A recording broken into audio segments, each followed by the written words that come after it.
Hello everyone, this is Siddharth Patel and welcome to Magnet brains.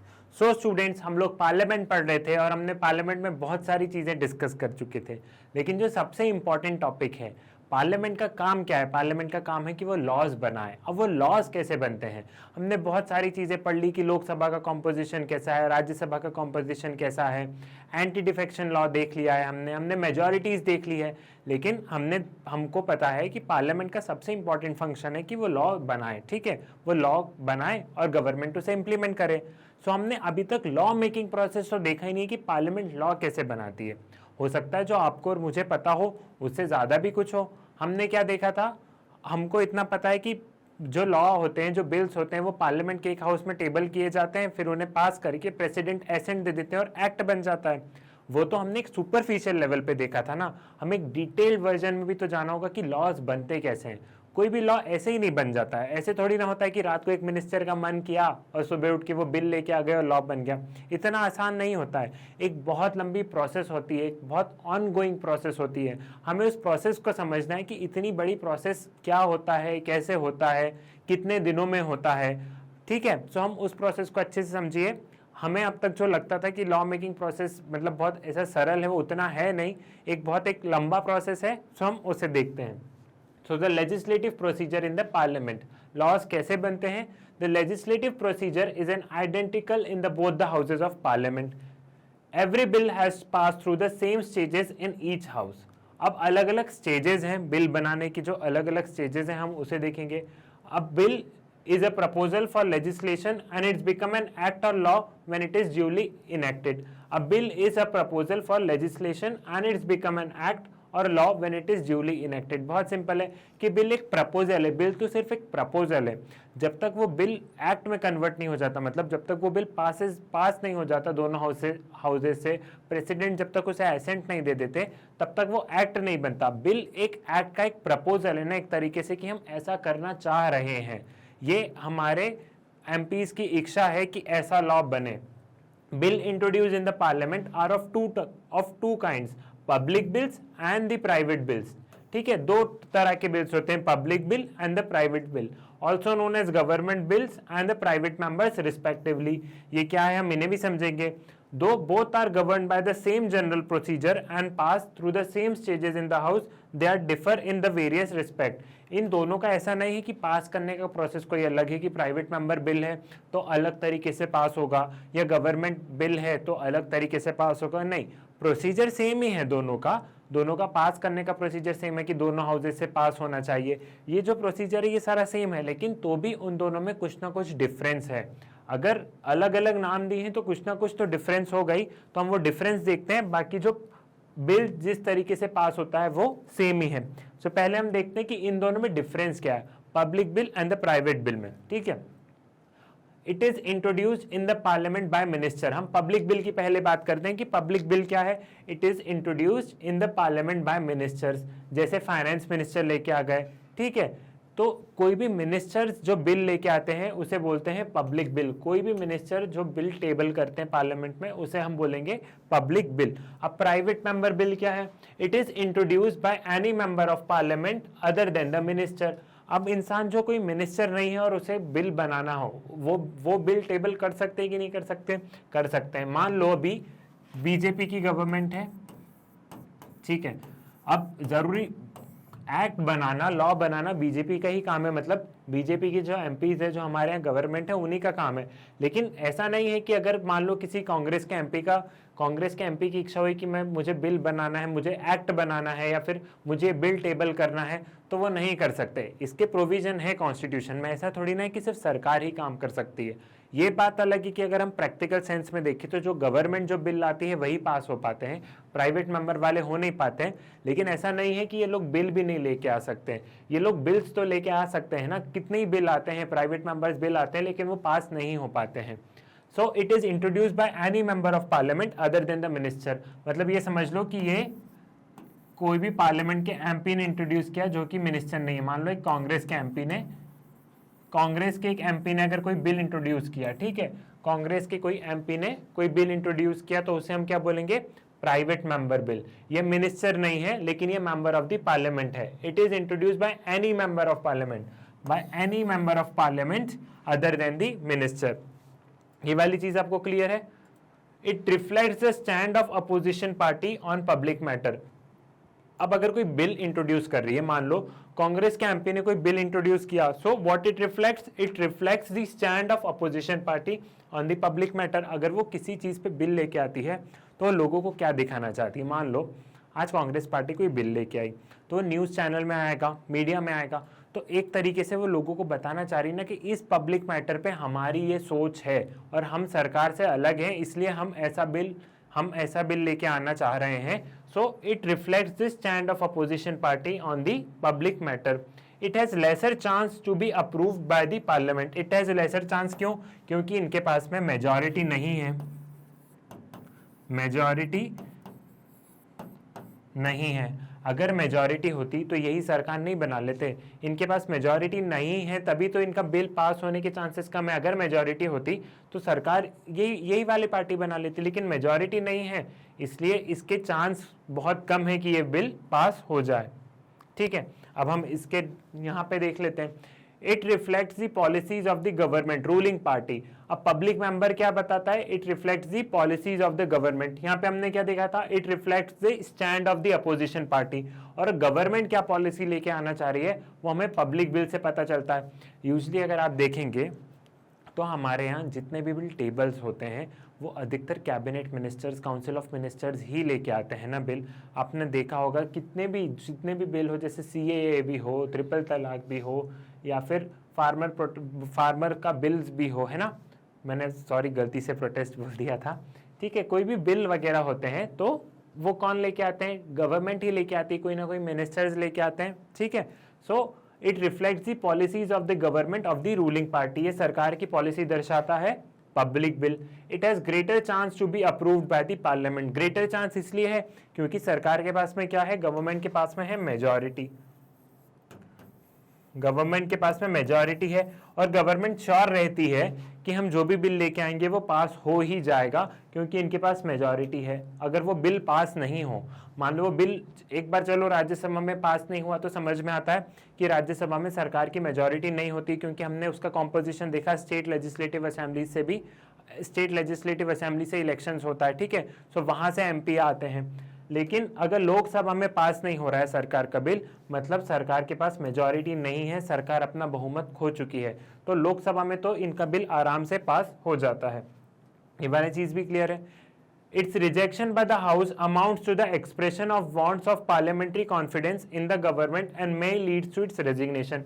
वही वाली बात जो मैंने आपको बताई कि अगर ये बिल पास नहीं हो रहा है तो हमारे मन में भी एक कॉन्फिडेंस तो ऐसा होगा ना कि सरकार के पास बहुमत नहीं है, तभी तो लोकसभा में बिल पास नहीं हो पाया।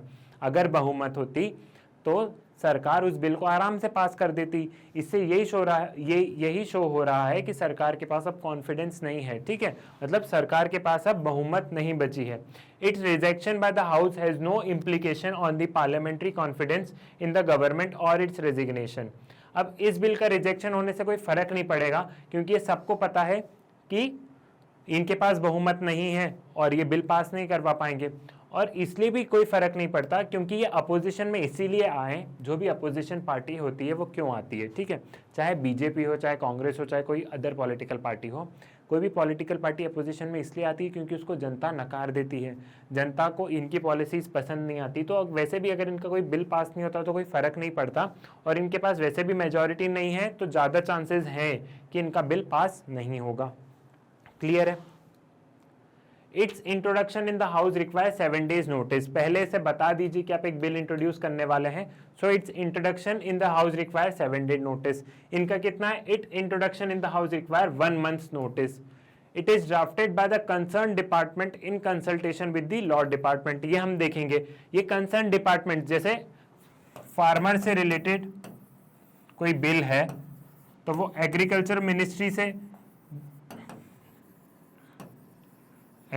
मिनिस्ट्री से कंसर्न होगा ना। ऐसा थोड़ी ना कि ये डिपार्टमेंट कंसर्न करेगा, ये मिनिस्ट्री कंसर्न करेगी फिर ये बिल लेके आएगी, है ना। It is drafted by the concern department in consultation with the law ministry. अगर इनको कोई बिल बनाना है, फार्मर से रिलेटेड कोई बिल बनाना है, तो एग्रीकल्चर मिनिस्ट्री लेके आएगी, लॉ मिनिस्ट्री से कंसर्न करके फिर इंट्रोड्यूस करेगी। और इनके केस में क्या है, it's drafting is the responsibility of the member concern. अगर फॉर एग्जांपल कोई भी अपोजिशन का मेंबर है तो इनके पास कोई मिनिस्ट्री तो है नहीं, सो जो भी मेंबर ये बिल इंट्रोड्यूस कर रहा है ये उसकी रिस्पॉन्सिबिलिटी है, उनका वो इसकी ड्राफ्टिंग की रिस्पॉन्सिबिलिटी उनकी खुद की है कि वो बिल कैसा लेके आना चाह रहे हैं, ठीक है। Then the bill introduce in parliament can also be classified into 4 categories. अब पार्लियामेंट में अलग अलग तरीके के बिल होते हैं, ये तो आपने भी देखा होगा कि एक ऑर्डिनरी बिल होता है, कॉन्स्टिट्यूशनल अमेंडमेंट बिल आपने इतने सारे देख लिए होंगे, भी रिसेंटली बहुत सारे कॉन्स्टिट्यूशनल अमेंडमेंट बिल पास हुए 2019 से, है ना, सो आपको ये भी पता होगा। So ordinary bill which are concern with any matter other than the financial subjects, money bill which are concern with the financial matter like taxation, public expenditure etcetera. इन सभी बिल को हम बहुत अच्छे से डिस्कस करेंगे। हम ऑर्डिनरी बिल को भी अच्छे से डिस्कस करेंगे, मनी बिल को भी करेंगे, फाइनेंशियल बिल को भी करेंगे और कॉन्स्टिट्यूशनल अमेंडमेंट बिल को भी करेंगे। फिर थर्ड कौन सा है, financial bill which are also concern with the financial matters but are different from money bill. Constitutional amendment bill which are concern with the amendment of the provision of the constitution. तो ये 4 तरीके से 4 bills को ऐसे define कर दिया गया है और हम इन चारों को अच्छे से देखेंगे कि ये पास कैसे होते हैं और इनका मीनिंग क्या है। तो स्टार्ट करते हैं हम ऑर्डिनरी बिल से, ठीक है। ऑर्डिनरी बिल कैसे स्टार्ट होता है, ऑर्डिनरी बिल कैसे ड्राफ्ट होता है। सबसे पहला जो प्रोसीजर होता है, concern ministry prepares the draft. Concern ministry है, मान लो एग्रीकल्चर मिनिस्ट्री को कुछ फार्मर से रिलेटेड लॉ बनाना है, तो एग्रीकल्चर मिनिस्ट्री ड्राफ्ट प्रिपेयर करेगी।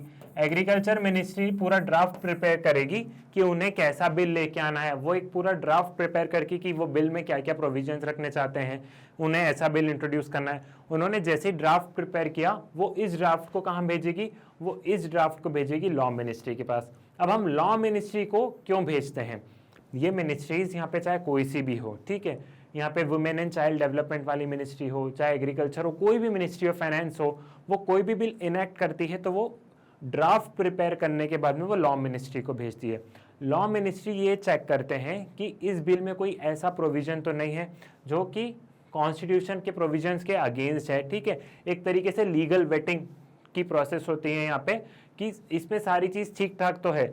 अब मान लीजिए कई बार ऐसा होता है कि जो एग्रीकल्चर मिनिस्ट्री कोई लॉ लेके आ रही है या मिनिस्ट्री ऑफ चाइल्ड डेवलपमेंट कोई, ministry of women and child development कोई लॉ लेके आ रही है, ठीक है, कोई बिल लेके आ रही है, तो वो बिल सिर्फ और सिर्फ ministry of women and child development से ही नहीं है, उस बिल में कहीं ना कहीं अगर हम देखें तो एजुकेशन मिनिस्ट्री से भी रिलेटेड है। For example ministry of women and child development of women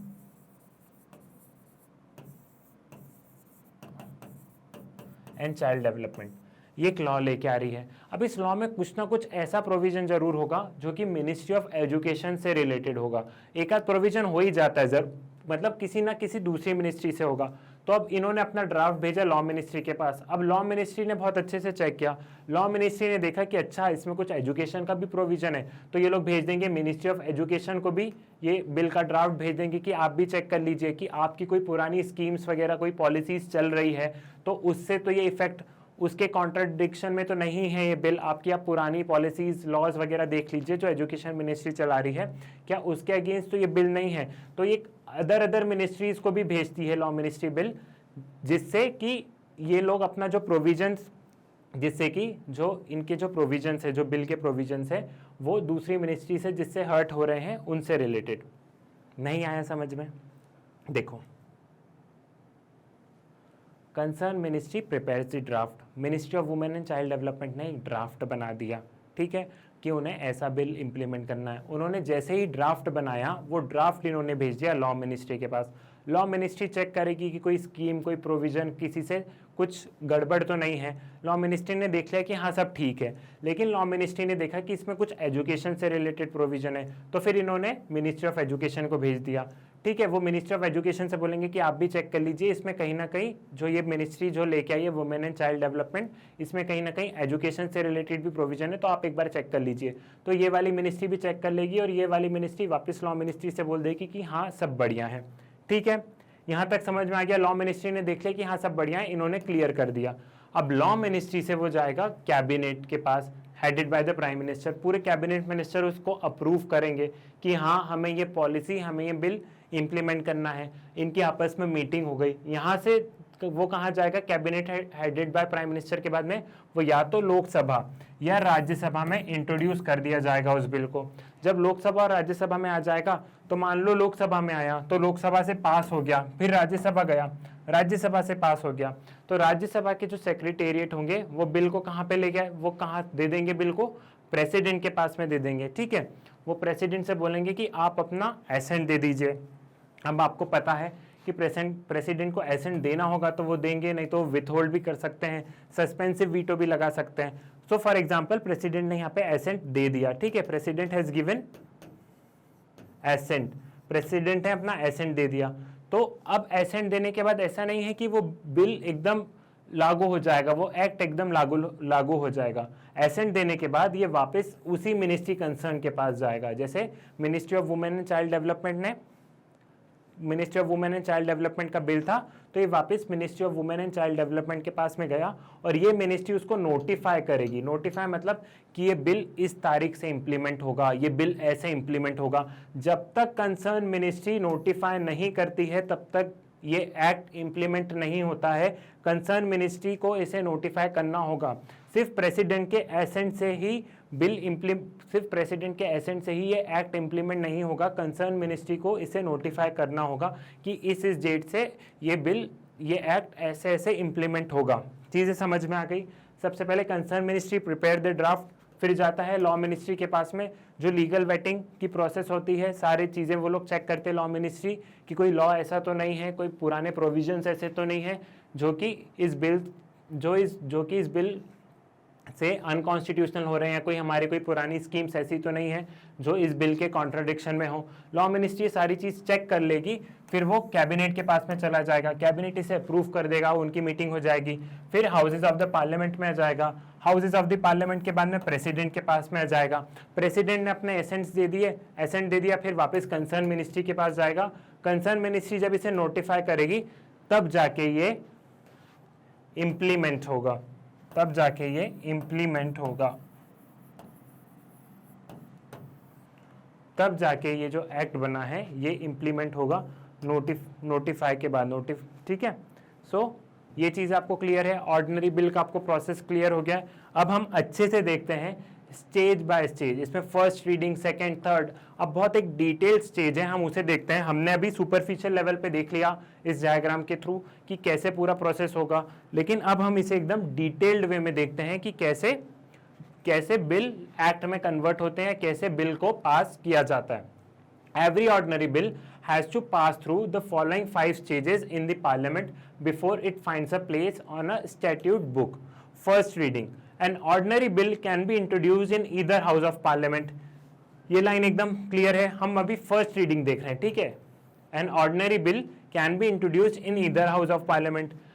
चलो लोकसभा में इंट्रोड्यूस कर दिया। Such bill can be introduced either by a minister or by any other member, मतलब पब्लिक और प्राइवेट कोई भी इंट्रोड्यूस कर सकता है, either by a minister or by any other member. तो हमने पब्लिक और प्राइवेट का दोनों का डिफरेंशिएशन हमने देख लिया है। The member who want to introduce the bill has to ask for the leave of the house. Leave of the house मतलब एक तरीके से वो स्पीकर से परमिशन ले रहे हैं। ठीक है, एक तरीके से वो स्पीकर से परमिशन ले रहे हैं कि मुझे ये बिल को इंट्रोड्यूस करना है। When the house grant leave to introduce the bill, the mover of the bill introduced it by reading the title and objective। जब स्पीकर ने बोल दिया कि हाँ आप इसको इंट्रोड्यूस कर लीजिए, आप बिल को इंट्रोड्यूस कर सकते हैं, सो इंट्रोड्यूस कैसे होगा? Bye reading its title and it's objective. Suppose citizenship amendment bill आया, ठीक है, सिटीजनशिप अमेंडमेंट बिल आया, तो जो मिनिस्टर थे, जो होम मिनिस्टर थे, उन्होंने क्या किया, बिल का टाइटल पढ़ा और बिल के सिर्फ ऑब्जेक्टिव पढ़े, पूरे बिल की डिटेल्स में नहीं गए, सिर्फ title and it's objective, title and objective only, bill की डिटेल में नहीं जा रहे हैं फर्स्ट रीडिंग में। इतना आपको ध्यान है, इतना आप समझ गए कि कैसे इंट्रोड्यूस होगा। किसी भी हाउस में इंट्रोड्यूस हो सकता है, कोई भी इंट्रोड्यूस कर सकता है, मिनिस्टर और private member. Leave of the house permission लेनी है and then the house can grant leave of the house. The mover of the bill introduced it by reading its title and objective. Title और objective पढ़ के वो introduce किया जा सकता है। No discussion on the bill take place at this stage, later the bill is published in the gazette of the India. Gazette of the India मतलब एक तरीके से वो बिल को, जो पब्लिक जर्नल्स जो होते हैं उसको मिनिस्ट्री अपनी वेबसाइट्स पे और जो पब्लिक जर्नल्स है वहाँ पे इस बिल को पब्लिश कर देती है, ताकि हम लोग भी एक्सेस कर सके कि उस बिल में है क्या क्या। ठीक है, सो वो एक ऑफिशियली सबको पता चलता है कि उस बिल में है क्या। सो मिनिस्ट्री उसे गैजेट ऑफ द इंडिया में पब्लिश कर देती है। No discussion on the bill takes place at this stage, no discussion on the bill takes place at this stage. हमने क्या देखा था यहाँ पे? हमने देखा इट इज, यहाँ पे सिर्फ और सिर्फ क्या होता है? Bye reading its title and objective, bye reading its title and objectives. First stage में हम लोग यहाँ पे एक बना लेते हैं, ठीक है, ये ज्यादा बेटर रहेगा, आप लोगों को भी अच्छे से समझ में आएगा। First stage,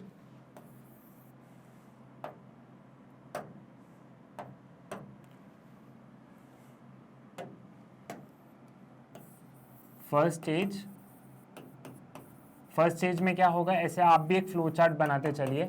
reading its title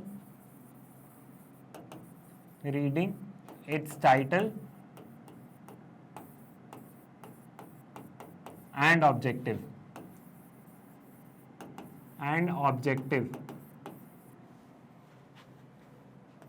no detail discussion,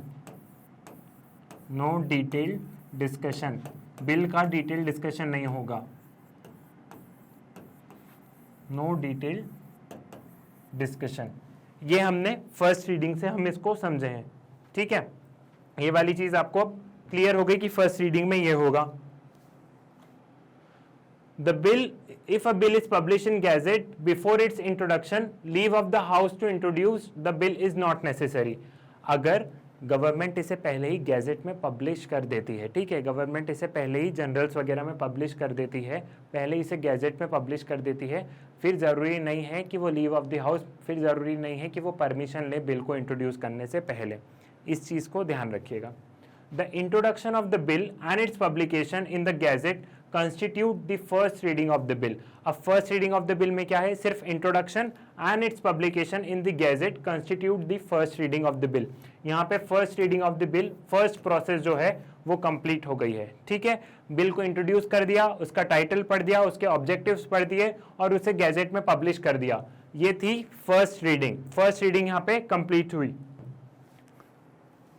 then second reading सबसे इंपॉर्टेंट है, इसके अंदर 3 स्टेजेस हैं। Second reading is the most important stage in the passage of the bill, और इसमें सेकेंड रीडिंग के अंदर 3 स्टेजेस हैं, तो आप सेकेंड रीडिंग को बहुत अच्छे से समझिएगा। During this stage the bill receive not only general but also detail scrutiny as it assumes its final shape. Second reading में its assume its final shape, यहाँ पे बिल की अच्छे से डिटेल स्क्रूटनी होती है। ठीक है, एक एक प्रोविजन, सारी चीजों को बहुत अच्छे से देखा जाएगा। Hence, it forms the most important stage in the enactment of the bill. It forms the most important stage in the enactment of the bill. In fact, this stage involves 3 more sub-stages, namely the stage of general discussion, the committee stage and the consideration stage. Second reading के अंदर 3 stages और है, general discussion, committee stage and consideration stage. अब इसको भी हम यहाँ पे लिख लेते हैं, ठीक, ताकि आपको आसानी रहेगी। सेकेंड रीडिंग, सेकेंड स्टेज कर लेते हैं। सेकेंड स्टेज में क्या होगा?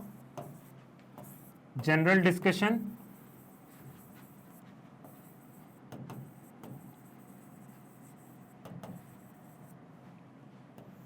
Committee and then consideration.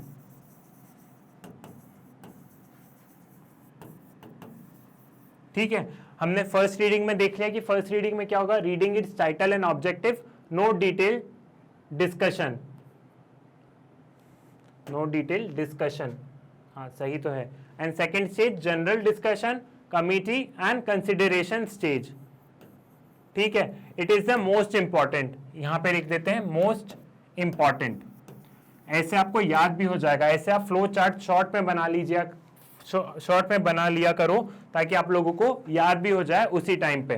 ठीक है, In fact, this stage involves the three more sub stages, namely the stage of general discussion, the committee stage and the consideration stage. यहां तक हमें क्लियर है, अब आगे का देखते हैं, ठीक है।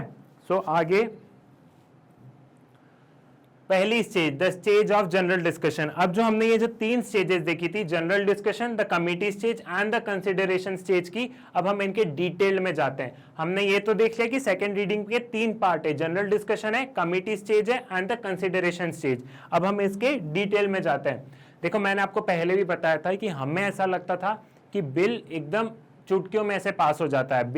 बिल पास करना एक बहुत ही लंबा प्रोसीजर है और बहुत ज़्यादा उसके पीछे सोचना पड़ता है कि ये बिल इंट्रोड्यूस करेंगे तो इतनी लंबी प्रोसेस होगी, सरकार को भी सोचना पड़ता है, कमेटी के पास में जाएगा, एक जुडिशियल रिव्यू का भी है, प्रेसिडेंट एसेंट दे नहीं दे। बिल पास करना एक बहुत लंबा प्रोसीजर है। ऐसा नहीं है कि सरकार का रात में मन हुआ, सोए थे और सुबह उठ के मन हुआ कि चलो आज बिल इंट्रोड्यूस कर दें, ऐसा नहीं होता है, ठीक है। बहुत लंबा प्रोसीजर है और इस पूरे प्रोसीजर में हम अभी ऑर्डिनरी बिल कैसे पास होता है हम उसे देख रहे हैं। इस पूरे प्रोसीजर में जो सेकंड स्टेज है, फर्स्ट रीडिंग हमने देख ली, जो सेकंड रीडिंग है वो तीन टाइप की है और सेकंड रीडिंग सबसे ज्यादा इंपॉर्टेंट है। तो सेकंड रीडिंग हम फर्स्ट पार्ट देख रहे हैं, स्टेज ऑफ जनरल डिस्कशन। इसमें क्या होता है, the printed copy of the bill are distributed to the all members. अब बिल पार्लियामेंट में आ गया है, मिनिस्टर ने टाइटल पढ़ दिया है, मिनिस्टर्स ने ऑब्जेक्टिव पढ़ दिए, बिल हो गया है गैजेट में पब्लिश, ठीक है। अब जो बिल है उसकी कॉपी आप लोग देखते होंगे जब आपने लोकसभा टीवी देखते हैं या राज्यसभा टीवी देखते हैं, तो जब बिल इंट्रोड्यूस होता है तो हम देखते हैं ना कि जितने भी मेंबर्स हैं सबके हाथ में कुछ पेपर रहते हैं, कॉपी रहती है। वो क्या रहता है, वो बिल की कॉपीज पूरे हाउस के मेंबर को दे दी जाती है। The printed copies of the bill are distributed to all the members, ताकि वो बिल को वो खुद अच्छे से पढ़ सकें। इसलिए सभी मेंबर्स को उसकी प्रिंटेड कॉपीज दे दी जाती है बिल की, कि सरकार ये बिल लेके आई है, अब आप इसे पढ़ लीजिए। और ये जो स्टेजेस हम पढ़ रहे हैं, अगर ये प्राइवेट मेंबर बिल भी इंट्रोड्यूस हुआ है और प्राइवेट मेंबर बिल इंट्रोड्यूस को, मतलब जो प्राइवेट मेंबर ने बिल इंट्रोड्यूस किया है और इस बिल को अगर कोई सीरियसली ले रहे हैं तो उसके लिए भी यही प्रोसीजर है, सेम प्रोसीजर है, ठीक है। लेकिन हम प्राइवेट मेंबर बिल का इसलिए नहीं ले रहे हैं क्योंकि जैसा कि मैंने आपको बताया वो पास नहीं होता है, क्योंकि मेजॉरिटी नहीं होती है। तो हम गवर्नमेंट वाले को ही, मतलब गवर्नमेंट के एग्जाम्पल ही समझते हैं कि जो गवर्नमेंट ने बिल इंट्रोड्यूस किया है वो कैसे पास होगा। The printed copies of the bill are distributed to all the members. The principle of this bill and its provision are discussed generally, but the details of bills are not discussed. अब जो the principle of the bills and its provision are detailed generally, but the details of the bill are not discussed. जो bill के जो principles हैं, जो objectives हैं, जैसे मान लीजिए सिटीजनशिप अमेंडमेंट बिल आया, ठीक, सिटीजनशिप अमेंडमेंट बिल टेबल कर दिया, सबको प्रिंटेड कॉपीज भी मिल गई, सारे एमपीज ने उस प्रिंटेड कॉपीज को देख भी लिया। अब जो डिस्कशन होता है, स्टार्टिंग में जो डिस्कशन होता है उसमें प्रोविजन बाय प्रोविजन नहीं जाते ना वो लोग बस ये जाते हैं कि नहीं ये देश के मतलब सेक्युलरिज्म के खिलाफ है, ऐसा नहीं हो सकता। तो ब्रॉडर चीजें उठाते हैं ना, वो प्रोविजन बाय प्रोविजन नहीं जाते ना कि इस प्रोविजन में ये है, इस प्रोविजन में ये है, इस प्रोविजन में ये, एक एक प्रोविजन पे नहीं जाते ना, वो ऊपर से उस सारी चीजों के बारे में बात करते कि नहीं ये गलत हो जाएगा, इस बिल को हम पास नहीं होने देंगे। देखा होगा ना, ऐसे टीवी में ऐसा चलता रहता है ना। सो इस चीज में ऐसा होता है। और अगर किसी ने नहीं देखा होगा ना, तो अब प्लीज जब भी ये बिल्स वगैरह इंट्रोड्यूस होना तो एक दिन ऐसा करिएगा, आप लोकसभा टीवी या राज्यसभा टीवी उसे ऑन कर लीजिएगा जब तक वो बिल पास ना हो, ठीक है। आपको अपने आप समझ में आ जाएगा और एंटरटेनमेंट भी अच्छा होगा। The principle of the bills and its provisions are discussed generally, but the details of the bill are not discussed. जो बिल की जो डिटेल्स हैं वो डिस्कशन नहीं होगा, जो ऊपर से जो प्रोविजंस हैं, जो ऑब्जेक्टिव्स हैं, जो प्रिंसिपल्स हैं उनको डिस्कशन होगा, लेकिन एकदम डिटेल्स में नहीं जाएंगे। क्लियर है? Stage of general discussion. Eight this stage the house can make any of the following 4 action. अब इस स्टेज में हाउस कोई भी 4 एक्शन ले सकता है। It may take a bill into the consideration and immediately और फिक्स सम अदर डेट। अगर हाउस को लगा कि ठीक है हम इस बिल को आज ही देख लेते हैं कि क्या डिस्कशन करना है, कैसे करना है, तो it can immediately take into the consideration. वो आज ही बिल को कंसिडरेशन में ले लेंगे कि चलो डिबेट वगैरह डिस्कशन करते हैं, और on some fix some other date. या फिर ऐसा है कि हाउस अभी आज नहीं कर सकता, अभी दूसरा काम है, या फिर लोकसभा का टाइम हो गया है, ठीक है, अभी एडजर्नमेंट का टाइम है तो एक अलग डेट फिक्स कर लेंगे कि नहीं इसको हम ट्यूसडे को करेंगे, अभी नहीं, अभी 2 दिन की छुट्टी आ रही है, अभी बीच में नहीं करेंगे, ट्यूसडे पे इसमें आराम से बात करते हैं। सो ऐसा भी हो सकता है। तो फर्स्ट चीज ये हो गई। Second, it may refer the bill to a select committee of a house. ये सिलेक्ट कमिटी को बिल भेज सकते हैं। सिलेक्ट कमिटी क्या है? सिलेक्ट, इसमें क्या होता है, लोकसभा स्पीकर कुछ एमपीज को सिलेक्ट कर लेते हैं। ये एक टेम्पररी कमिटी होती है। क्या होती है ये? टेम्पररी कमिटीज होती है। ये पर्टिकुलर बिल की स्टडी के लिए बनती है और जैसी वो स्टडी वगैरह हो जाती है, सबमिट करते हैं, ये कमिटी लैप्स हो जाती है। इतना समझ में आ गया? कमिटीज को हम और अच्छे से डिटेल में डिस्कशन करेंगे, लेकिन अभी तो आप समझिए कि सिलेक्ट कमिटी है क्या। सुपरफिशियल लेवल तो समझिए, ये select committee speaker of the Lok Sabha members nominate करेंगे कि ये मेंबर रहेंगे सिलेक्ट कमिटी में, ये अपोजिशन के हम इन मेंबर्स को ले लिया, इन इंसान को ले लिया है हमने, और आप इस बिल की डिटेल स्टडी कर लीजिए और जैसे ही हो जाएगा आप अपनी रिपोर्ट दीजिए और ये कमिटी लैप्स हो जाएगी। It is a temporary committee, ठीक है, it is a temporary committee. It may refers the bill to a joint committee of the both the houses, या ये bill joint committee of the both the houses को भेज दो। अभी लोकसभा की एक कमेटी को देंगे, फिर राज्यसभा अपनी किसी कमेटी को देगा। इससे तो अच्छा जो जॉइंट कमेटी है जिसमें राज्यसभा के भी मेंबर्स रहेंगे और लोकसभा के भी मेंबर्स रहेंगे, ये आपस में मिलकर इनकी कमेटी बनेगी, उसी को दे दो। तो ये वाली झंझट तो नहीं रहेगी कि अभी लोकसभा ने कमेटी को दिया फिर राज्यसभा ने कमेटी को दिया। इससे अच्छा है कि एक दोनों मतलब एक जॉइंट कमेटी बना के और बिल वहां पे रिफर कर दीजिए जहां पे राज्यसभा और लोकसभा के मेंबर्स दोनों रहेंगे उस जॉइंट कमेटी में। It may circulate the bill to elicit public opinion, ये मीडियाज वगैरह में कि पब्लिक ओपिनियन क्या है ये भी जान सकते हैं। सो फर्स्ट स्टेज के बाद अगर हम इसे देख रहे थे, हम देख रहे थे सेकेंड रीडिंग। सेकेंड रीडिंग में हम देख रहे थे स्टेज ऑफ जनरल डिस्कशन। तो स्टेज ऑफ जनरल डिस्कशन हम देख चुके थे। स्टेज ऑफ जनरल डिस्कशन के 4 पॉइंट्स है। Eight this stage the house can make any one of the following 4 actions. अब हाउस ये चारों में से कोई भी एक्शन ले सकता है, ईदर कमिटी और फिक्स टू अनदर डेट या फिर public opinion. A select committee consists of a member of a house where bill has originated and a joint committee consists of a member of a houses of the both the parliament। ये आपको मैं बता ही चुका हूं, तो ये चीज भी आपको क्लियर है। देन सेकेंड आ गई कमिटी स्टेज। अब हम वापस यहाँ पे चलते हैं। हमने क्या देखा था? फर्स्ट स्टेज में क्या होगा?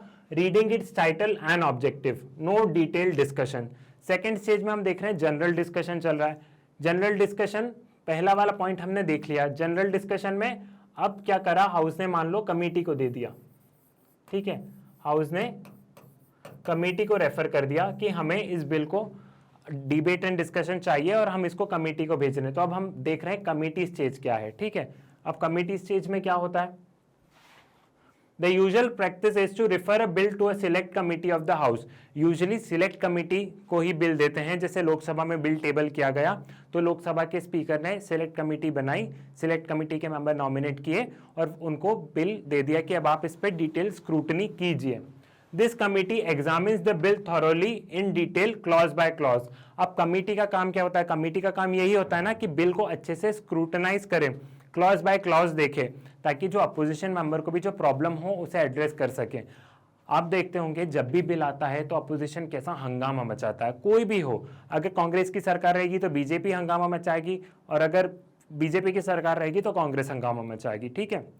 तो हम देखते कि अपोजिशन कैसा हंगामा मचाता है, हम पास नहीं होने देंगे, हम ये नहीं होने देंगे। तो कमिटी जो है वो क्लॉज बाय क्लॉज जाती है ताकि अगर अब अपोजिशन को प्रॉब्लम क्या है, किस क्लॉज में प्रॉब्लम है, ताकि वो भी पता चले और इससे बिल की डिटेल्ड स्क्रूटनी होगी। It can also amend its provision without altering the principle underlying it.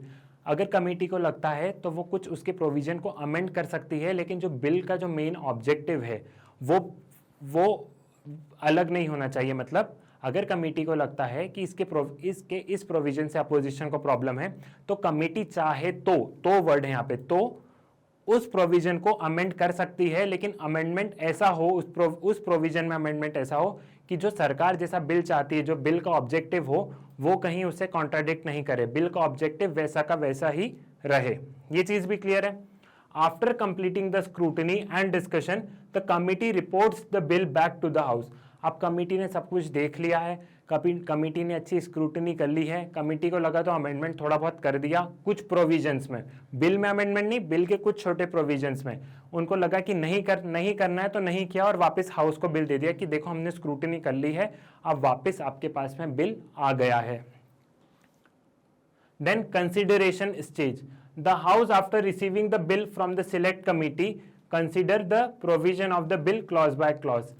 अब जब कमिटी से बिल आ गया है, कमिटी ने अपनी रिकमेंडेशंस दे दी है, कमिटी ने बिल चेक कर लिया है, तो अब हाउस जाएगा clause by clause. Each clause is discussed and voted upon separately. एक एक क्लॉज पे वोट होता है। अगर आप देखेंगे, वही मैंने बोला कि आप राज्यसभा या लोकसभा देखिएगा तो एक एक क्लॉज पे यस नो, ये वाला यस ऐसा करते हैं ना, स्पीकर पूछते हैं यस यस यस, तो वो इस साइड वाले बोलते हैं हाँ, मतलब वो भी यस यस अच्छी जोर से बोलते हैं, फिर नो वाले बोलते हैं, फिर स्पीकर देखते हैं कि किसकी आवाज़ ज़्यादा दूर से सुनाई दी है, फिर स्पीकर बोलते हैं कि यस वाले की आवाज़ ज़्यादा जोर से सुनाई दी गई है, सो ये क्लॉज एक्सेप्टेड। फिर दूसरे क्लॉज, इस वाली क्लॉज पे वोटिंग होगी, ये वाला क्लॉज एक्सेप्टेड, ऐसे करके वोटिंग हो जाती है। The member can also move amendment and if acceptable they can become a part of the bill.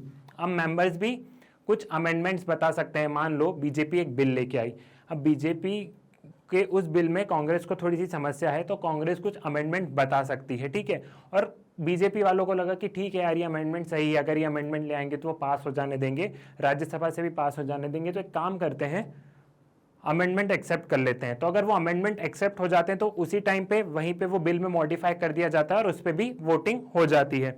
इतना क्लियर है? देखो अब हम वापस यहाँ पे चलते हैं। हमने क्या देखा था?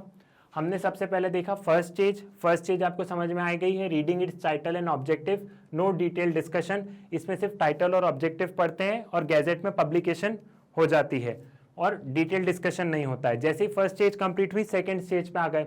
सेकंड स्टेज के 3 पार्ट है, जनरल डिस्कशन, बिल की जनरल डिस्कशन करे, जनरल प्रोविजंस को डिस्कशन किया, डिटेल डिस्कशंस में नहीं गए। फिर इन लोगों ने क्या बोला कि बिल कमेटी को दे दो, तो कमेटी के पास में आ गया, ठीक है। कमेटी ने सारी चीजें देख ली और कमेटी ने वापस कहां पे भेज दिया? कमेटी ने वापस भेज दिया हाउस को कि हमने डिटेल्ड स्क्रूटनी कर ली है, अब आप लोग देख लीजिए आपको पास करना है या नहीं करना है। तो house clause by clause vote करता है, ठीक है, कि ये क्लॉज चाहिए, ये क्लॉज नहीं चाहिए, ऐसा क्लॉज चाहिए, ऐसा क्लॉज नहीं चाहिए। आपको सेकंड स्टेज भी क्लियर हो गई। नाउ अब हम बात करेंगे थर्ड स्टेज, थर्ड रीडिंग, ठीक है। फर्स्ट रीडिंग देख ली हमने, सेकंड रीडिंग देख ली, सेकंड रीडिंग में हमने तीनों पार्ट देख लिए, जनरल डिस्कशन देख लिया, कमेटी स्टेज देख लिया, कंसिडरेशन स्टेज देख लिया। अब थर्ड है थर्ड रीडिंग, थर्ड स्टेज जो है, ठीक है। Eight this stage the debate is confined to the acceptance or rejection of the bill as a whole and no amendments are allowed. As a general principle underlying the bill have already been scrutinized during the second stage of second reading. अब जो third stage होगी कि आपने clause by clause discussion हो गया, clause by clause vote भी हो गया, अब एक कंप्लीट वोटिंग होगी कि आपको पूरा बिल चाहिए या नहीं चाहिए। अब आप क्लॉज में नहीं जा सकते हैं, अब आप फाइनल बिल की बात कीजिए। क्लॉज बाय क्लॉज हो गया है और अगर ऐसे क्लॉज बाय क्लॉज करेंगे तो अपने आप एक्ट्स बहुत लंबे आते हैं, बहुत बड़े बड़े बिल आते हैं, कब तक चलेगा? तो आप एज अ होल पूरे बिल की बात कीजिए, क्लॉज बाय क्लॉज हो गया है। If the majority of the member present and voting accept the bill is regarded passed by the house. हम majority of the member present है और majority of the member present and voting से अगर वो पास हो जाता है तो bill is accepted and passed by the house. इस लाइन का मतलब ये है कि आज अब बिल में वोटिंग हो रही है, तो आज कितने मेंबर प्रेजेंट है? आज 400 लोग प्रेजेंट हैं, तो 400 में से अगर 201 लोगों ने पास कर दिया तो ये बिल उस हाउस से पास हो गया है, ये बिल लोकसभा से पास हो गया है, अब ये जाएगा राज्यसभा। ये वाली चीज भी क्लियर है? Thereafter the bill is, if the majority of the member present and voting accept the bill is regarded passed by the house. Thereafter the bill is authenticated by the presiding officer of the house and transmitted to the second house of consideration and approval. फिर जैसे लोकसभा में आया था तो लोकसभा के speaker उसको कहाँ पे भेजेंगे? राज्यसभा में भेज देंगे कि लोकसभा का पूरा काम हो गया है। लोकसभा में फर्स्ट सेकंड थर्ड तीनों स्टेज हो गई है, सेकंड की भी 1 2 3 तीनों स्टेज हमने कर ली है। अब राज्यसभा आप जाने और ये बिल जाने। A bill is deemed to have been passed by parliament only when both the houses have agreed to it. Either और विदाउट अमेंडमेंट्स। अब बिल हम तभी पास मानेंगे जब दोनों हाउस ने एग्री कर दिया हो, ठीक है। तो अब हम वापस यहाँ पे चलते हैं। देन थर्ड रीडिंग थी हमारी,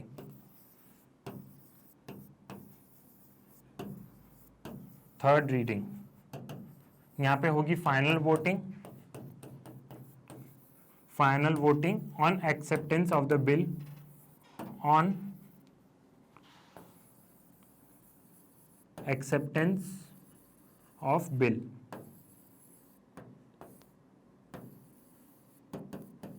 And then it is passed to another house.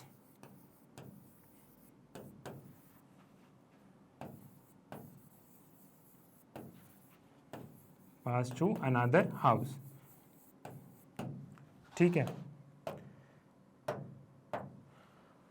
अब हम एक क्विक रिवीजन करते हैं, क्योंकि यही की यही स्टेज फिर दूसरे हाउस में होगी। ये सारी चीजें आप समझ लीजिए, ये सारी चीजें हो रही है लोकसभा में, ठीक है। We take the case of Lok Sabha. First stage I, reading its title and objective, no detail discussion. ये हो गया, गैजेट में पब्लिकेशन कर दी, first stage complete, first stage हुई कंप्लीट। सेकंड स्टेज हुई, यहाँ पे जनरल डिस्कशन होगा। जनरल डिस्कशन में प्रोविजंस, प्रिंसिपल्स, इन सारी चीज़ों पे डिस्कशन हो जाएगा। सारे मेंबर्स को वो बिल की फोटोकॉपी दे देते हैं कि आप सब बिल को पढ़ लीजिए और सारे प्रोविजंस और इस पे डिस्कशन हो जाएगा। हम डिटेल क्लॉज बाय क्लॉज नहीं जाएंगे, लेकिन जो अंडरलाइन जो प्रोविजंस हैं और जो मेन प्रिंसिपल्स हैं उस पर डिस्कशन कर लेते हैं। फिर जनरल डिस्कशन हो गया, हाउस के मेंबर्स ने बोला कि हमें कमेटी के पास में भेजना है, तो कमेटी के पास में चले गया। कमेटी में या तो ये कहाँ पे जा सकता है, इधर इट कैन सिलेक्ट और जॉइंट, सिलेक्ट और जॉइंट कमेटी, दोनों में से किसी एक के पास में बिल चले गया। मान लो सिलेक्ट कमेटी के पास में गया, तो सिलेक्ट कमेटी ने क्लॉज बाय क्लॉज अच्छे से बिल को स्क्रूटनाइज कर लिया। उन्होंने देख लिया कि इस बिल में सारी चीजें ठीक है। अगर कोई प्रोविजन उन्हें ठीक नहीं लग रहा है तो वो अमेंडमेंट प्रपोज कर सकती है, लेकिन अमेंडमेंट ऐसा होना चाहिए जिससे कि जो बिल का जो मेन प्रोविजन था, जो बिल जो था उसमें कोई चेंजेस नहीं हो। कोई छोटा मोटा अमेंडमेंट आपको करना है तो कर दो। देन उसके बाद में वापस ये कहां पे आ जाता है, वापस ये आ जाएगा कंसिडरेशन स्टेज पे। वापस ये हाउस में बिल टेबल कर दिया जाएगा कि कमेटी ने स्क्रूटनी कर ली है, अब कंसिडरेशन स्टेज पे आ गया है। अब यहाँ पे क्लॉज बाय क्लॉज वोटिंग होती है। यहाँ पे क्या होगा, clause by clause voting, clause by clause voting.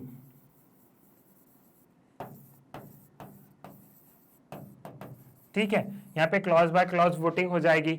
यहाँ ये वाली स्टेज भी हो गई। फिर आती है थर्ड रीडिंग, लास्ट। हमने सेकंड भी कंप्लीट कर ली। थर्ड रीडिंग में क्या होता है, final voting on the acceptance of the bill.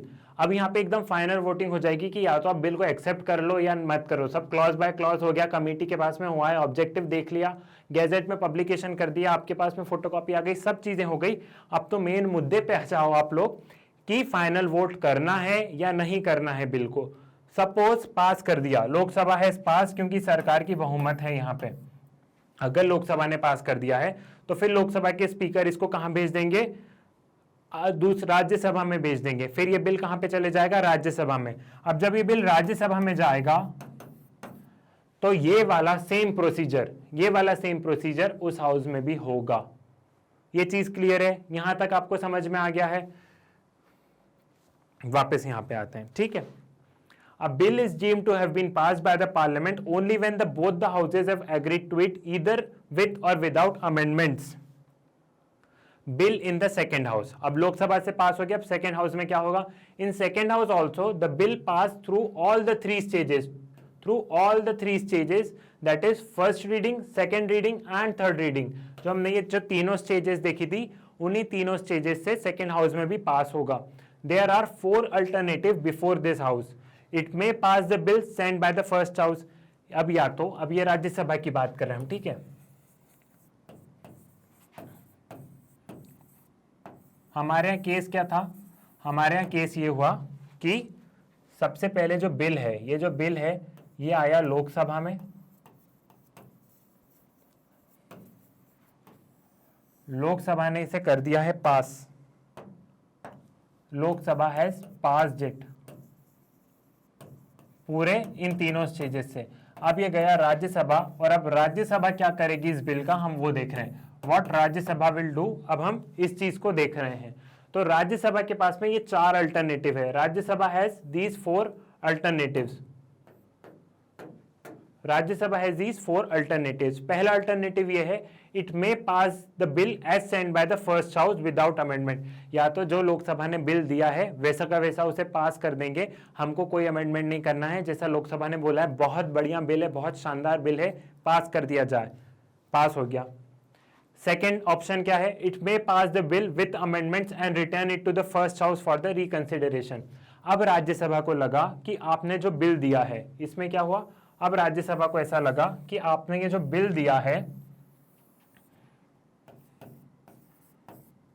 1 2 3 4, इसमें जो प्रोविजन नंबर 2 है ये हमें अच्छा नहीं लग रहा है। तो राज्यसभा ने क्या किया, राज्यसभा ने इस प्रोविजन पे अमेंडमेंट कर दिया। ठीक है, उनको ये बिल नहीं जम रहा है तो उन्होंने इसको अमेंड किया और फिर वोट किया। और इसमें भी उन्होंने इस प्रोविजन को अमेंड करने के बाद में अगर इसको वोट कर दिया, राज्यसभा से पास हो गया, तो अब ये वापस कहां जाएगा, ये वापस जाएगा लोकसभा, क्योंकि इन्होंने इस प्रोविजन को अमेंड किया था, इन्होंने प्रोविजन नंबर 2 को अमेंड किया है। तो अब ये वापस लोकसभा के पास जाएगा कि हमने इस प्रोविजन नंबर 2 को अमेंड किया है, अब आप देख लो, आप इसे पास कर लो कि आपको ये जो हमने अमेंडमेंट किया है या आपको अमेंडमेंट मंजूर है या नहीं है। ये चीज भी क्लियर हो गई। It may reject bill altogether. या तो राज्यसभा पूरे बिल को ही रिजेक्ट करते कि हमें तो ये बिल ही नहीं जम रहा है, हम इसे रिजेक्ट कर रहे हैं, और राज्यसभा में सरकार की बहुमत भी नहीं है तो उन्होंने रिजेक्ट कर दिया। It may not take any action and thus keep the bill pending. या तो राज्यसभा कोई एक्शन ही नहीं ले, राज्यसभा क्या करे, बिल अपने पास में रख के रखे, वो बिल को एकदम पेंडिंग में ही रहे वो बिल। ठीक है, ये आपको समझ में आ गया कि राज्यसभा के पास में क्या है, 4 अल्टरनेटिव है, या तो वो पास कर दें बिल को जैसा लोकसभा ने दिया है, या फिर वो बिल को पास करे लेकिन उनको लगे कि हमें ये प्रोविजन ठीक नहीं लग रहा है तो वो उसमें कुछ अमेंडमेंट कर देगी। और अगर राज्यसभा उसमें कुछ अमेंडमेंट करती है और अमेंडमेंट के बाद राज्यसभा उसे पास कर देती है, तो बिल कहाँ पे जाएगा, वो बिल वापस जाएगा लोकसभा में कि हमने ये अमेंडमेंट कर दिया है, अब आप देख लीजिए आप इसको अमेंडमेंट के साथ में एक्सेप्ट कर रहे हो या नहीं कर रहे हो। Then it may reject bill altogether. या तो वो बिल को रिजेक्ट ही कर दे, या it may not take any action and thus keep the bill pending. या तो कोई एक्शन ही नहीं ले, वो बस बिल को पेंडिंग ही रखे। ठीक है, और राज्यसभा में भी ये वाली स्टेजेस होंगी। राज्यसभा में भी जो ये हम स्टेजेस देख रहे हैं, first stage, second stage, third reading, ये वाली स्टेजेस राज्यसभा में भी होती है जैसे लोकसभा में हुई है। यहां तक क्लियर है? देन आगे बढ़ते हैं। If the second house passes the bill with or without any amendment, or the first house accept the amendment suggested by the second house, the bill is deemed to have been passed by both the houses and the same is sent to the president for his assent. इस provision में क्या है, इस provision में यह है कि for example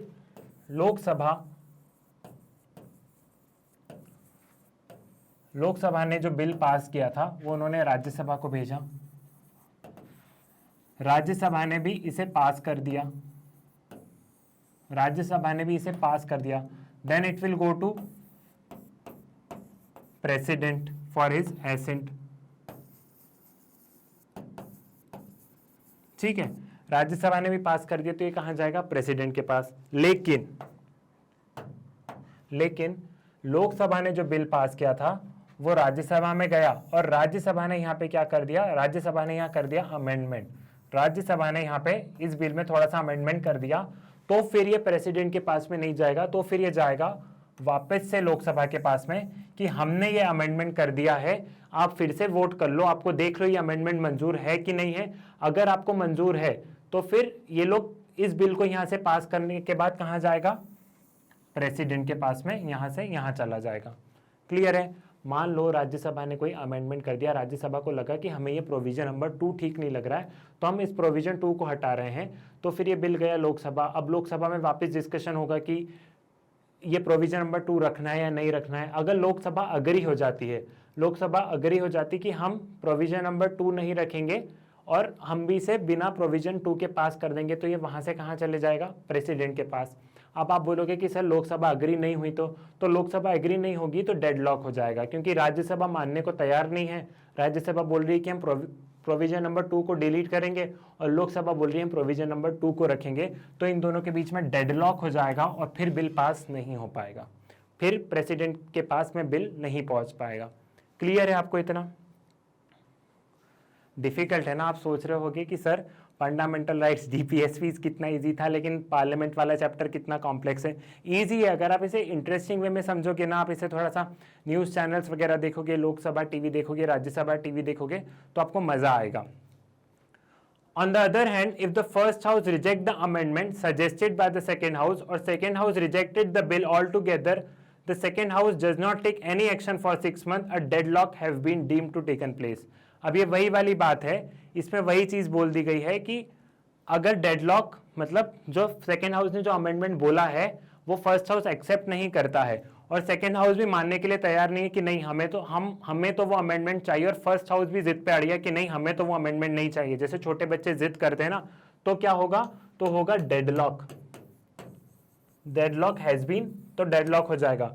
और डेडलॉक के लिए क्या है, अगर 6 महीने तक कोई एक्शन नहीं लिया गया, अगर 6 महीने तक ये बिल ऐसे ही लटका रहा दोनों हाउसेज में, कभी यहां से वहां, वहां से यहां, कभी राज्यसभा ने अपने पास ही रोक लिया, दे ही नहीं रहे प्रेसिडेंट को, पास ही नहीं कर रहे, तो 6 मंथ तक अगर ये ऐसे ही चलता रहा तो उसको हम क्या बोलेंगे, deadlock has taken place. Clear है यहां तक? अब डेडलॉक हो गया है तो वो डेडलॉक कैसे रिजॉल्व होगा? अब डेडलॉक हो गया है तो डेडलॉक को रिजॉल्व भी तो किया जाएगा। To resolve such deadlock the president can summon a joint sitting of the two houses. अब हमने जो देखा था ना कि जॉइंट सिटिंग होती है, हमने पार्लियामेंट में पहले भी देखा था कि जॉइंट सिटिंग होती है कई बार। वो जॉइंट सिटिंग इसलिए होती है क्योंकि जब बिल में डेडलॉक हो जाता है,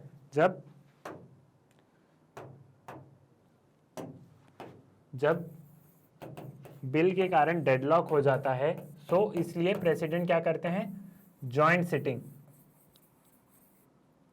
तो जॉइंट सिटिंग फिर होती है, वो पेन ही नहीं चल रहा मेरा, देख लो, इतना लंबा लेक्चर हो गया कि वो भी थक गया है। To resolve such a deadlock the president can summon a joint sitting of the two houses if the majority of the member present and voting in the joint sitting approves the bill is deemed to be have been passed by both the houses. अब जब joint sitting होगी तब अगर majority of the members ने पास कर दिया तो फिर क्या होगा, तो बिल पास हो जाएगा। अब यहाँ पे एक चाल है, कैसी चाल है, देखो, बिल था, बिल में हो गया डेडलॉक। अब जब डेडलॉक हुआ तो जॉइंट सिटिंग हुई दोनों हाउसेस की, joint sitting.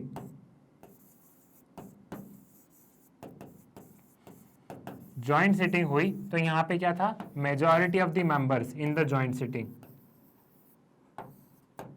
Majority of members,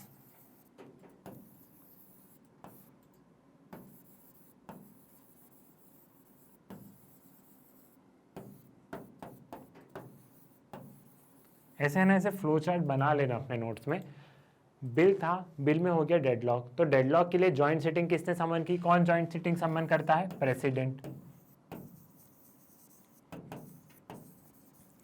president ने जॉइंट सिटिंग समन की, तो जॉइंट सिटिंग में मेजॉरिटी ऑफ द मेंबर्स ने अगर पास कर दिया तो वो बिल क्या हो जाएगा, मेजॉरिटी ऑफ द मेंबर ने पास कर दिया तो फिर वो बिल दोनों हाउसेस से पास माना जाएगा, ठीक है। अब जब जॉइंट सिटिंग होती है तो आप इतना ध्यान रखिए कि लोकसभा की स्ट्रेंथ राज्यसभा से ज्यादा है, डबल है कम से कम, है ना, डबल से ज्यादा है, लेकिन हम तो चलो एक डबल ही सोचते हैं कि राज्यसभा की स्ट्रेंथ से डबल है लोकसभा की स्ट्रेंथ, तो आसानी से सरकार जॉइंट सिटिंग में ये बिल पास करवा सकती है, बहुत आसानी से जॉइंट सिटिंग में बिल पास हो सकता है।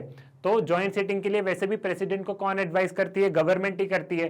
President work on the aid and advice of council of minister, article 74, articles ध्यान रख लेना।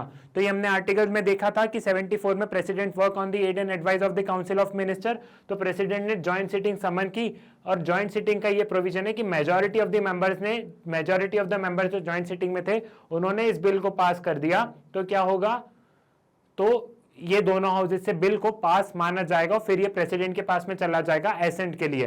सो जॉइंट सिटिंग में हमेशा लोकसभा एज ले जाते हैं क्योंकि लोकसभा में राज्यसभा के कंपैरिजन में डबल मेंबर हैं, इसलिए जॉइंट सिटिंग में अधिकतर बिल पास हो जाते हैं। ये वाली चीज आपको क्लियर है? Then assent of the president. Every bill after being passed by both the houses of parliament, either singly or at joint sitting, is presented to the president for his assent. अब bill pass हो गया है तो कहां जाएगा वो, president के पास में जाएगा, प्रेसिडेंट एसेंट देंगे तभी वो एक्ट बनेगा। ये चीजें हम बहुत बार डिस्कस कर चुके हैं। There are 3 alternative before the president. अब प्रेसिडेंट के पास भी 3 अल्टरनेटिव है और ये तीनों अल्टरनेटिव हम पढ़ चुके हैं। जिसने प्रेसिडेंट रिवाइज किया होगा उसे ये जरूर बन जाएंगे, और जिसने प्रेसिडेंट नहीं रिवाइज किया होगा उनको तो ऐसा लग रहा होगा कि कौन सी दुनिया में है, क्या चल रहा है यहाँ पे, है ना। He may give his assent to the bill, या तो प्रेसिडेंट एसेंट दे दे बिल को, या फिर he may withhold his assent to the bill, या वो विथहोल्ड कर ले बिल को, एसेंट ही नहीं दे, या फिर he may return the bill for the reconsideration of the house, he may return the bill for the reconsideration of the house, या वो reconsideration के लिए फिर से बिल को हाउसेस को दे दें। तो ये वाला कौन सा वीटो है, ये वाला वीटो है सस्पेंसिव वीटो। ये हम पढ़ चुके हैं प्रेसिडेंट में कि सस्पेंसिव वीटो है। ये वीटो पावर पढ़ी है ना, जिसने नहीं पढ़ी है वो लेक्चर रिवाइज करेगा। सस्पेंसिव वीटो प्रेसिडेंट लगा सकते हैं। ये वाली चीज भी आपको क्लियर है। If a president gives his assent to the bill becomes an act and it is placed to the statute book.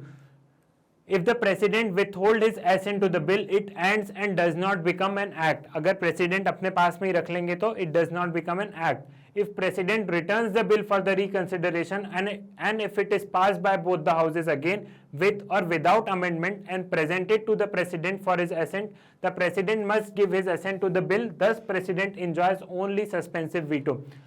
ये वही वाली बात है। सस्पेंसिव वीटो में हमने क्या देखा था, सस्पेंसिव वीटो में हमने ये देखा था कि बिल पास हो गया है बोथ द हाउसेस से, ठीक है। Bill has been pass by both the houses and अब ये कहाँ गया है, प्रेसिडेंट के पास में है एसेंट के लिए। अब ये प्रेसिडेंट के पास में एसेंट के लिए आया है तो प्रेसिडेंट ने इसको वापस रिकंसिडरेशन के लिए भेज दिया। प्रेसिडेंट ने इसे वापस रिकंसिडरेशन के लिए भेज दिया। यहाँ पे रिकंसिडरेशन, ठीक है। जब प्रेसिडेंट ने इसे रिकंसिडरेशन के लिए भेजा और हाउस ने इसे फिर से पास कर दिया, अगेन पास, तब प्रेसिडेंट बाउंड है एसेंट देने के लिए। ये हमने सस्पेंसिव वीटो में देखा था तो उसका रिवीजन भी हो गया यहाँ पे, ठीक है। ये चीज भी आपको समझ में आ गई है। President can give his assent to the bill and bill becomes and it is place in the statute book. अच्छा, आपने ये देखा होगा ये स्टैट्यूट मतलब क्या होता है, ये स्टैट्यूटरी बॉडीज क्या होती है। स्टैट्यूटरी बॉडीज, या जहाँ पे ये वर्ड स्टैट्यूटरी आता है मतलब पार्लियामेंट बाय एक्ट, ठीक है। जो भी चीज़ें पार्लियामेंट के एक्ट से बनती है, जैसे हमने कई बॉडीज देखते हैं ना जो स्टैट्यूटरी होती है, तो पार्लियामेंट एक्ट के थ्रू किसी बॉडी को बना रही है तो दैट इज स्टैट्यूटरी, ठीक है। ये चीज़ आपको क्लियर है। देन हम वापस इस पे चलते हैं क्योंकि अब हमें थोड़ा सा एक एनालिसिस पार्ट भी देखना है। हमने सबसे पहले देखा था कि बिल की 3 स्टेजेस हैं। फर्स्ट स्टेज है reading the title and the objective, यहाँ पे डिटेल डिस्कशन नहीं होगा। देन सेकंड स्टेज क्या थी, जनरल डिस्कशन होता है। कमिटी स्टेज होती है, सिलेक्ट एंड जॉइंट कमिटी को दिया जाता है, दोनों में से किसी को। Consideration stage, then third reading, final voting on the acceptance of the bill pass to the another house. अभी जो रिसेंट में जो कंट्रोवर्सीज चल रही है, रिसेंट में क्या हो रहा है, मैं इसे रब कर रहा हूँ, ठीक है। हम इसे मिटा देते हैं क्योंकि हमें कुछ दूसरी चीज यहाँ पे मेंशन करनी है। रिसेंट में क्या हो रहा है, रिसेंट में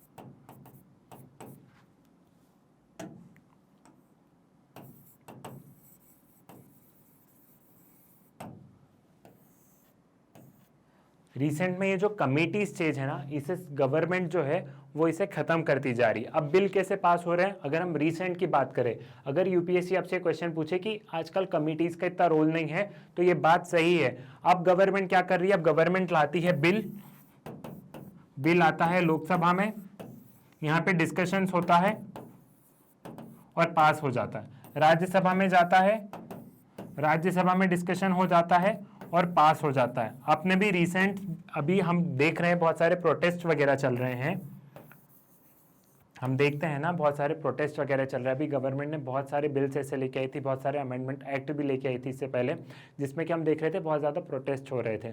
तब ये बात ये उठी थी कि सरकार को इतनी जल्दी क्या है, वो लाती है बिल, लोकसभा से पास कराती है, राज्यसभा से कराती है और बस प्रेसिडेंट का एसेंट दिया, मिनिस्ट्री ने नोटिफाई किया, एक्ट लागू हो गया। इतनी क्या जल्दी है, आप कमेटी स्टेज को क्यों नहीं देते हो। कमेटी स्टेज एक बहुत क्रूशियल स्टेज है। देखो, हम कमेटी के रोल को इग्नोर नहीं कर सकते हैं। कमिटीज में बहुत सारे एक्सपर्ट्स होते हैं, वो अपना ओपिनियन देते हैं, क्लॉज बाय क्लॉज चेकिंग होती है। नहीं तो अब जैसे ये प्रोटेस्ट वगैरह चल रहे हैं, फिर यही होना है अगर आप इतना जल्दी जल्दी सारी चीजें करेंगे तो। सो ये जो कमिटी वाली स्टेज है, it is the most crucial stage. यहाँ पे बिल की एकदम अच्छे से चेकिंग होती है, बहुत ज्यादा अच्छे से स्क्रूटनी होती है यहाँ पे बिल की, यहाँ पे बिल की बहुत अच्छे से स्क्रूटनी होती है, ठीक है। सो कमिटी स्टेज बहुत ज्यादा इंपॉर्टेंट है। लेकिन अगर हम रिसेंट टाइम्स में देखें तो बिल कमिटी के पास जाते ही नहीं है और वो ऐसे ही पास हो जाते हैं, लोकसभा राज्यसभा पास। ये मैंडेटरी नहीं है कि आप हर बिल को कमिटी के पास दें। इनफैक्ट ये क्वेश्चन भी उठता है कि इतनी जल्दी क्या है, आप कमिटी को दीजिए ना। कभी भी पॉलिसीज बनती है ना, आप एक चीज ध्यान रखिएगा, किसी भी गवर्नमेंट की हो, कभी भी कोई भी पॉलिसी बनना हो तो उस पॉलिसी को टाइम देना चाहिए। फॉर एग्जांपल, जैसे गवर्नमेंट बहुत सारे आइडियाज लेके आती है, जैसे वन नेशन वन वोट है, या फिर यूनिफॉर्म सिविल कोड की बात करें हम, ठीक है। One nation one vote,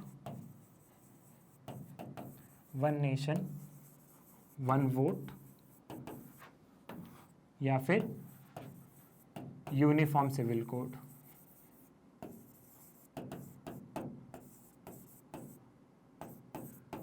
uniform civil code, ठीक है। इनमें हम क्या देखते हैं, इन पे कितना डिस्कशन चल रहा है। जैसे वन नेशन वन वोट पे आप देखिए, यूनिफॉर्म सिविल कोड को चलिए आप थोड़ी सी देर के लिए भूलिए। अगर हम वन नेशन वन वोट देखें तो इस पे कितनी ज़्यादा डिबेट्स एंड डिस्कशन चलती है ना। हमेशा डिबेट्स होते रहते हैं। आप स्कूल कॉलेजेस में होंगे तो आपके स्कूल कॉलेजेस में भी डिबेट्स वगैरह हुई होगी। तो यहाँ पे गवर्नमेंट एक तरीके से लोगों को प्रिपेयर कर रही है। अगर चाहे, मतलब अगर सरकार चाहती तो फिर वो इसे भी इम्प्लीमेंट कर देती, ठीक है। ये भी इम्प्लीमेंट हो जाता बहुत जल्दी जल्दी में। आप टाइम दे रहे हो, आप पहले लोगों को टाइम दे रहे हो। वो एक आइडिया लेके आई, उन्होंने लोगों को टाइम दिया कि आप इस चीज़ में सोचिए, आप इस चीज़ पे विचार कीजिए। अभी हमारी सोसाइटी में अब इस पे डिबेट्स एंड डिस्कशन चल रहे हैं कि इसके इतने सारे फ्लॉज हैं, इसके इतने सारे प्लस पॉइंट है, फ्लॉज भी निकल के आ रहे हैं, ठीक है। सो अभी टाइम मिल रहा है, अभी पॉलिसी में टाइम है और जनता एक तरीके से प्रिपेयर भी हो रही है, ताकि कल को अगर ये इंप्लीमेंट हो तो फिर एक हम लोगों का पहले से माइंडसेट हो। होना नहीं होना वो बात की बात है, कितनी मेजॉरिटी है कितनी नहीं है वो एक अलग डिस्कशन है, वो एक अलग ही डिबेट है ऑल टुगेदर। लेकिन एक तरीके से इसमें गवर्नमेंट ने हम लोगों को टाइम दिया कि नहीं दिया। यूनिफॉर्म सिविल कोड हम देखें तो इसका पहला रीजन तो एक ये था कि अभी हमारी सोसाइटी प्रिपेयर नहीं है इस चीज के लिए। लेकिन इस पर भी डिस्कशन होता है कि नहीं होता, इस पर इसीलिए डिस्कशन होता है ताकि ये, अभी तो गवर्नमेंट इसे इंप्लीमेंट नहीं कर रही है, लेकिन कभी भी होगा आज से कुछ सालों बाद, तो कम से कम हमारी सोसाइटी डिबेट डिस्कशन उन सब के थ्रू वहां तक पहुंच ही जाए। अब जैसे कोई भी बिल्स वगैरह आते हैं, फॉर एग्जांपल अगर जैसे ये फार्मर से रिलेटेड ही बिल्स हैं, तो इनमें हुआ क्या, इनमें मेन प्रॉब्लम ये थी कि गवर्नमेंट ने उसको डिबेट्स एंड डिस्कशन का टाइम ही नहीं दिया। आप देखो वन नेशन वन वोट कितने साल से मतलब ऐसा है कि हम लेके आएंगे इसको इम्प्लीमेंट करते हैं और डिबेट्स होती है। तो वैसे ही अगर आप ये फार्मर्स लॉस को 4-5 साल जरा इनकी डिबेट्स एंड डिस्कशन हो जाने देते, जब इतने साल तक चले आ रहे हैं तो आगे भी चल जाते हैं। डिबेट्स एंड डिस्कशंस होते हैं तो उसमें फार्मर्स के अपने ग्रीवेंसेस आते हैं। अगर उस बिल में कुछ फ्लॉज होंगे तो वो बिल भी ठीक हो जाएंगे, और अगर उन बिल्स में कोई अच्छी बात होगी तो वो फार्मर्स को भी पता चलेगी कि हाँ ये इस बिल में अच्छी बात है, इससे हमको फ़ायदा है।